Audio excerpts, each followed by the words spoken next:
देखिए, समस्या अनेक हैं। 20 साल हो गए, दर्जन भर सरकारें बनी, आई गईं और कुछ समस्याओं पर ध्यान रहा, कुछ समस्याओं पर फोकस कम रहा। इस कोरोना संक्रमण ने हमें बहुत कुछ सिखाया है और इस संदर्भ में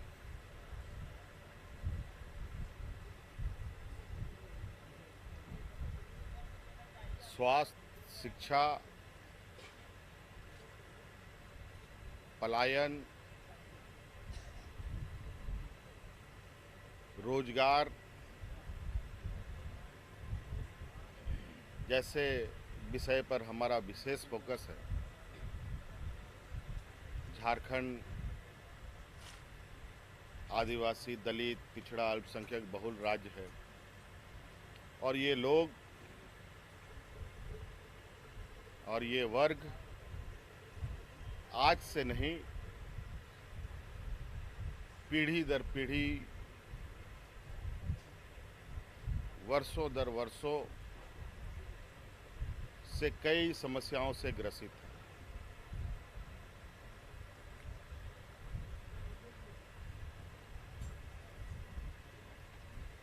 सामाजिक, आर्थिक, शैक्षणिक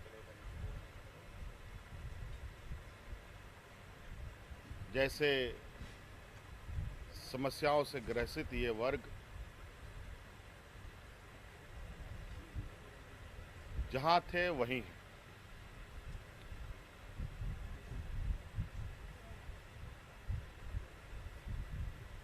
आज ऐसे वर्गों को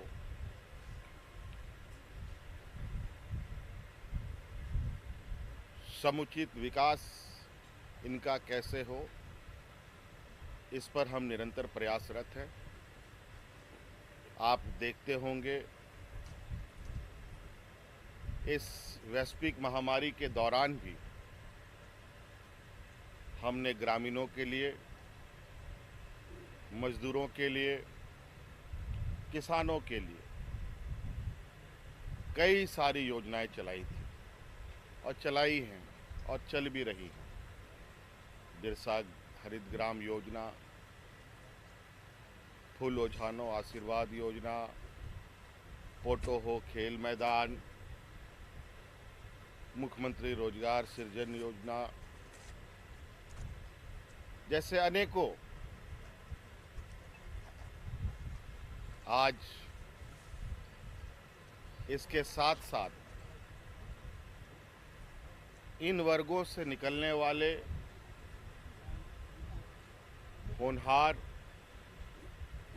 और कर्मठ नौजवानों को भी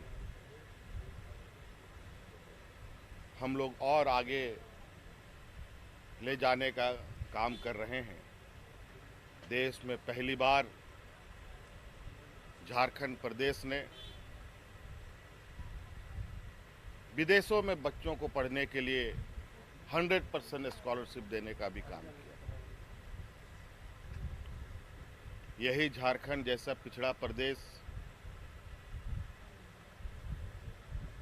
राज्य से ऑक्सीजन सप्लाई करके पूरे देश को देने का काम किया।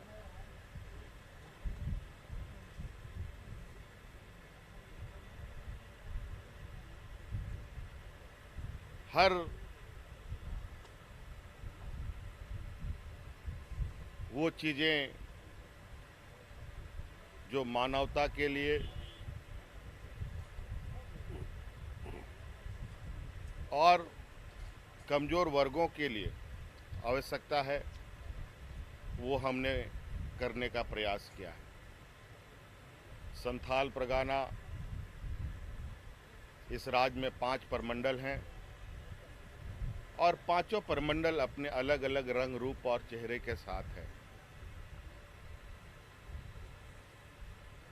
पलामू, गढ़वा जैसे ड्राई जोन जहां पर आमूमन बारिश बहुत कम होती है, वहां पर मेगा लिफ्ट इरिगेशन का कार्य चल रहा है। बहुत जल्द वहां के खेतों में,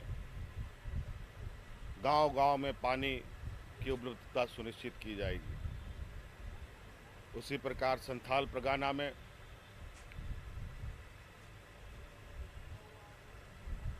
मसानजोर डैम जैसे बृहद योजना के माध्यम से बहुत मिनिमम सिंचाई के काम झारखंड में होता था। एक केनाल बना, दूसरा केनाल नहीं बना। तो जिस रास्ते पर केनाल बनने थे, उस रास्ते पर उस केनाल को जिस क्षेत्र में जाना था, वहाँ पर फिर से हम लोगों ने लिफ्ट इरिगेशन की योजना तैयार कर पूरे मसलिया, नाला, कुंडित और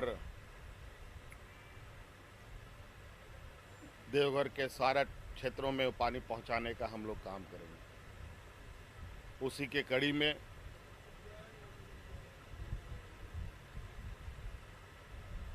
मेगा ड्रिंकिंग वाटर कार्यक्रम के तहत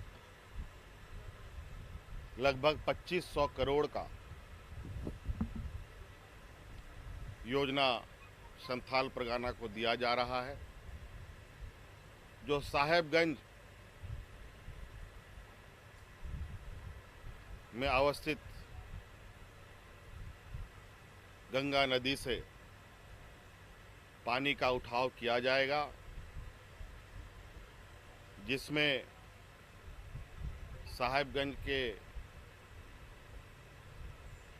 4, गोड्डा के सभी और दुमका के 2 प्रखंड को पेयजल आपूर्ति कराई जाएगी। शायद इसमें एक आध आगे पीछे हो सकता है। कुल 15 योजनाएं हैं इसमें।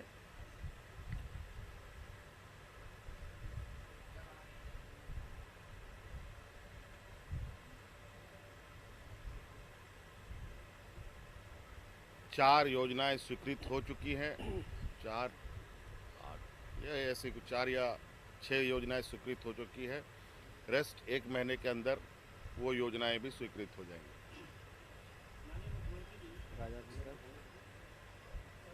राजमहल सिर्फ यहीं की समस्या नहीं है, पूरे राज्य की समस्या है। उसके राज्य के परिप्रेक्ष्य में एक नीति निर्धारण करना होगा और इस पर हमारी कार्यपालिका व्यवस्था उस पर गहन चिंतन पर है और कोई ना कोई रास्ते पर हम लोग जरूर पहुंचेंगे। पिछले 20 वर्षों के शासनकाल में कई सरकार बीमा योजना प्रारंभ किया था। इस कोरोना काल में कई पत्रकारों ने अपना प्रदेश में जान भी गंवाया है और सुरक्षा को लेकर के आप बहुत प्रयत्नशील रहे हैं। तो आगे चल करके पत्रकारों सुरक्षा के लिए कुछ आपके जहन में चल रहा हो? आप पत्रकार बाद में हैं, आम नागरिक पहले हैं। हर नागरिक की सुरक्षा सरकार की जिम्मेवारी है। उसके बाद आते हैं आप पत्रकार वर्ग। सरकार संवेदनशील है और आप लोगों के लिए भी हमारे डिपार्टमेंट में, विभाग में, बल्कि आप ही नहीं, कई वर्ग हैं जिनके बारे में हम लोग एक समेकित विचार कर रहे हैं कि किस तरीके से लोगों को उनकी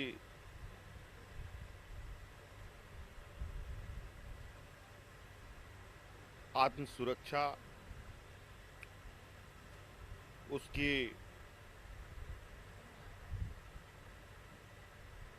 भविष्य को लेकर उनकी चिंताएं कैसे कम की जा सकती है।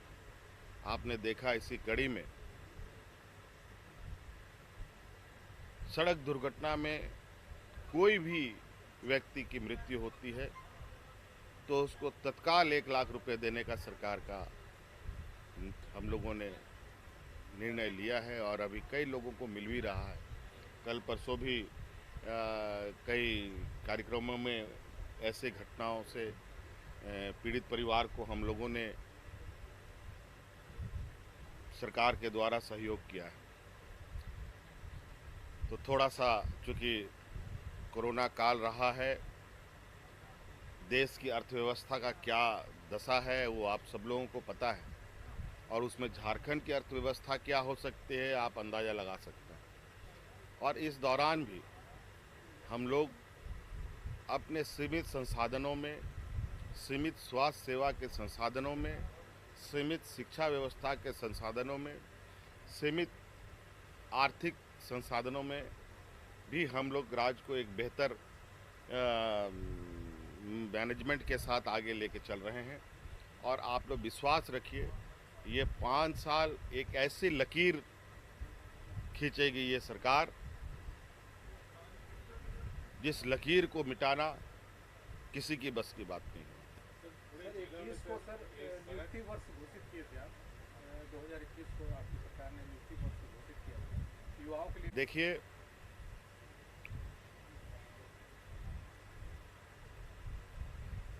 हम संकल्पित हैं इस वर्ष को नियुक्ति वर्ष मनाने के लिए और ना जाने कितनों को हम लोगों ने नियुक्ति दिया है। लगभग हमको तो नहीं लगता कि हम लोगों ने कोरोना काल के पीरियड से ही अब तक लोगों को रोजगार से नहीं जोड़ा। हम लोगों ने तमिलनाडु, आंध्रा से महिलाओं को रेस्क्यू कराकर जहां 6,000 रुपये मिलता था यहां उनको 10,000 की नौकरियां हम लोगों ने दी। आज हम लोगों ने कल परसों ही गया था सिमडेगा, जहां पर 30-30 साल, 32-32 साल से अनुबंध का विषय लंबित विषयों को सुलझाते हुए लगभग 80 लोगों को नियुक्ति पत्र बांटा। कल भी कई लोगों को नियुक्ति पत्र बांटा। ऐसे छोटे मोटे नियुक्तियां हो रही हैं, वो छोटे मोटे चलते रहेंगे, लेकिन बड़े पैमाने पर आप देखेंगे अभी बहुत जल्द, क्योंकि पूर्व में इस राज्य में विशेषकर यहाँ के मूलवासियों को, यहाँ के आदिवासियों को कैसे अधिकार मिले, इस पर बहुत चिंता लोगों ने नहीं की थी। और नतीजा यहाँ ये आता था, जहाँ 100 की वैकेंसी होती थी 75 लोग दूसरे राज्यों से आते थे।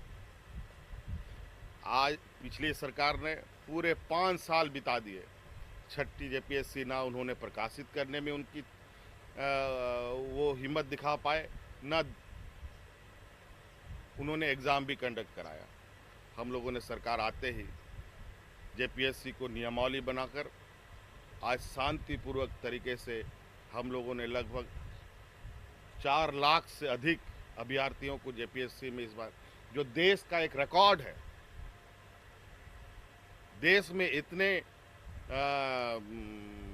बच्चों ने कभी आवेदन नहीं दिया, ना एग्ज़ाम दिया था। ये झारखंड में पहली बार है और ये बहुत जल्द अब दूसरी जेपीएससी भी कंडक्ट होने जा रही है।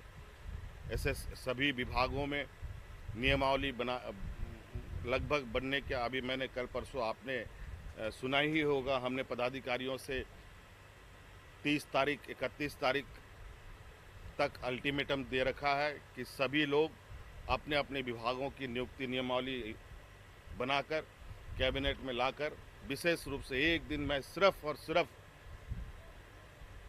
नियुक्ति नियमावली की कैबिनेट की जाएगी और उसके माध्यम से सभी लोग तैयार हैं। और आज मुझे लगता है 15 नवंबर या दिसंबर तक बहुत बड़े पैमाने पर नियुक्तियों की प्रक्रिया प्रारंभ की जाएगी।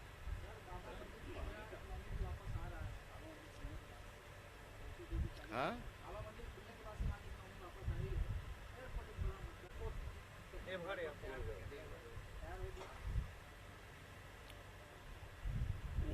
देखिए, ये भारत सरकार का विषय है। उस एयरपोर्ट को भारत सरकार ने बनाया है। ऑपरेशन कैसे होगा, नहीं होगा, ये भारत सरकार तय करेगी, लेकिन एक बहुत बड़ा बोझ जो उसको संचालन करने में खर्च आएगा वो राज्य सरकार के कंधे पर डाल दिया गया है, जो आने वाला समय में फिर से राज्य सरकार के आर्थिक विषयों में कमर तोड़ने का काम करेगा। आपके परेड में फ्लोराइड बहुत ज़्यादा आता है। परेड विधानसभा है सर, वहाँ हर एक घर में सर आदिवासियों की मौत हो रही है इस हीमोफ्लोरोसिस नामक बीमारी से। कब उनसे मुक्ति मिलेगी? देखिए, हमने इसीलिए तो हमें भी इस बात की जानकारी है और ये कमोवेश मैं कई राज्यों में जाता हूँ तो फ्लोराइड आर्सेनिक की समस्याएं अमूमन भूगर्भ में पाया जा रहा है और इसी को लेकर सरफेस वाटर के माध्यम से लोगों को पेयजल उपलब्ध कराने का सरकार का संकल्प है। कहीं 50-50% पर, कहीं 60-40% के रेशियो पर केंद्र सरकार और राज्य सरकार की योजना के साथ पाइपलाइन वाटर सप्लाई स्कीम बड़े पैमाने पर और चालू किया जा रहा है और लगभग एक लक्ष्य के अनुरूप 2024 तक घर घर नल पानी उपलब्ध कराने का एक मिशन मोड कार्यक्रम चल रहा है और उसी का एक हिस्सा जो मैंने पहले आपको बताया, जो मेगा ड्रिंकिंग वाटर स्कीम जो यहाँ संथाल परगना में साहिबगंज जिले से दुमका तक जाएगा का कार्यक्रम लिया जा रहा है, प्रोग्राम प्रोजेक्ट लिया जा रहा है, जिसके माध्यम से पानी की और इस तरीके की जो फ्लोराइड युक्त पानी से लोगों को निजात मिलेगी। लगातार सर साहिबगंज शहर में बाढ़ से लोग त्रस्त रहते हैं, तो बाढ़ को लेकर, आपदा को लेकर एक इंटीग्रेटेड प्लान कब बनेगा सर? गंगा कटाव भी एक समस्या है। देखिए, ये समस्या जब जब हम आए हैं तब हमने कोई ना कोई कदम उठाया है। आपको याद होगा जब मैं पूर्व में मुख्यमंत्री था उस समय बड़े पैमाने पे हम लोगों ने कटाव के क्षेत्र में काम कराया था, बोल्डर पिचिंग वगैरह कराया। 5 साल फिर ढाक के 3 पाक और अब सारे बह गए। हम शुरू करते हैं जहाँ से पता चलता कोई और आया, उसको फिर ख़त्म करके फिर से आज हम शुरू से खड़े होने की तैयारी करें। और आपने देखा होगा इस बार जब बाढ़ का कटाव हुआ था, हवाई सर्वेक्षण करने के लिए मैं खुद आया था और इसमें इस बार पदाधिकारियों का भी हमने टीम भेजा, बड़े पैमाने पर राहत सामग्रियां दी गई। अब इस विषय पर छोटा नहीं एक बहुत बड़ा प्रोजेक्ट बनाने की आवश्यकता पड़ेगी, जो मुझे लगता है कि ये सिर्फ राज्य सरकार के अकेले की बस की बात नहीं होगी। जब तक केंद्र सरकार इसमें सहयोग नहीं करेगा इस विषय को आगे बढ़ाना मुश्किल होगा। लेकिन हमारा प्रयास है कि आने वाला समय में एक वाटर मैनेजमेंट के तहत यहाँ पर गंगा कटाव का काम हो,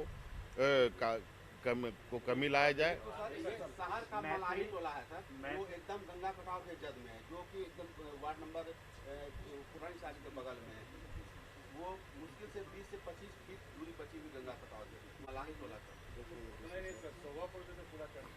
एक लास्ट सवाल सर, ये उसमें इंक्लूडेड है सर, मोतियाबिंद का साहिबगंज में ऑपरेशन हुआ, क्या ऐसे मरीज हैं जिनके आंखों की रोशनी गायब है? ये कौन से बड़रवा में सर एक नर्सिंग होम है सर, कौन मोतियाबिंद बड़रवा नर्सिंग होम प्राइवेट है। प्राइवेट है कार्रवाई कीजिए, सर। कर दिए सर, जांच बंद करो सर, और उसको बंद कर देंगे। उसको एफआईआर के जेल भेजिए। उसमें सर जैसे रोशनी लोगों की गई नहीं है, बट सर जो आनी चाहिए थी मोतियाबिंद ऑपरेशन के बाद में, वो आई नहीं है सर, ये इशू एक काम करते हैं सर। तो मैं एक टीम भेजता हूँ, एक कैंप लगवाता हूँ। सर। कहाँ पर? बड़हरवा में सर बरड़वा में। issue है। आप इससे रिलेटेड लोगों का हम कोई अभी जाकर के स्टडी करके कुछ दिवसीय, एक 2-3 दिवसीय का एक कैंप करवाने सर। का कोशिश करते हैं। आई स्पेशलिस्ट को यहाँ स्पेशली भेजा जाएगा, ताकि उस जो जिसका आने वाला है वो कम से कम वो वापस वो आ जाए उन लोगों को। सर और उन पे सर कार्रवाई कर दी। इस पर आप FIR केस कर दीजिए। अच्छा आप छोड़ दीजिए, अगले बार फिर अगले बार मैं वापस कुछ जाता हूँ। आपने लीज के विषय में बताया और माफ कीजिए, खास माल और खास माल पर पेयजल पर शहर पर कुछ अच्छी बात बोलती।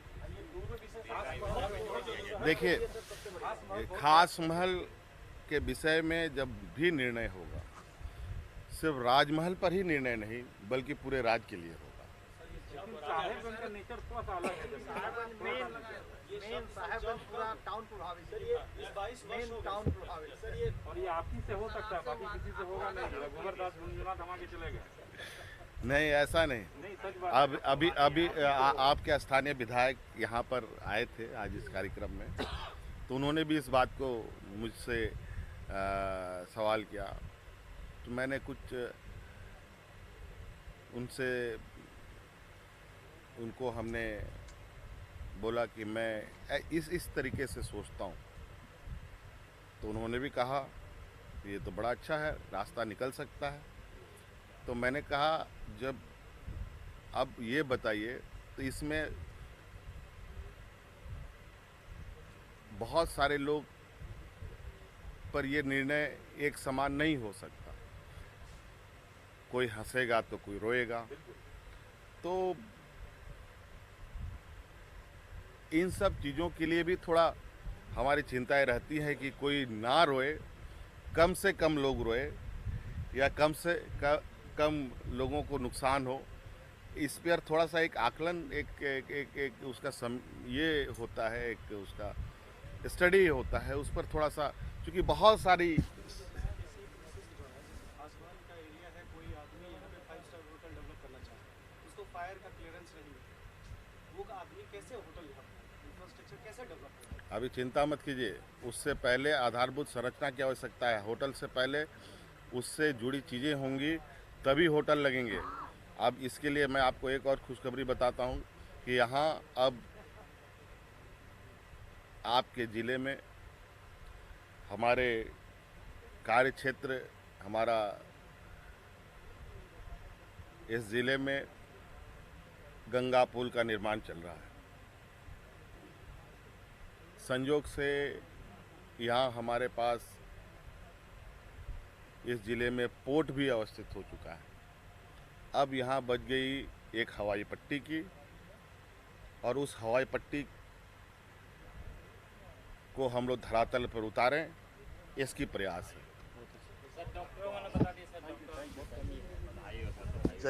अगले बार के लिए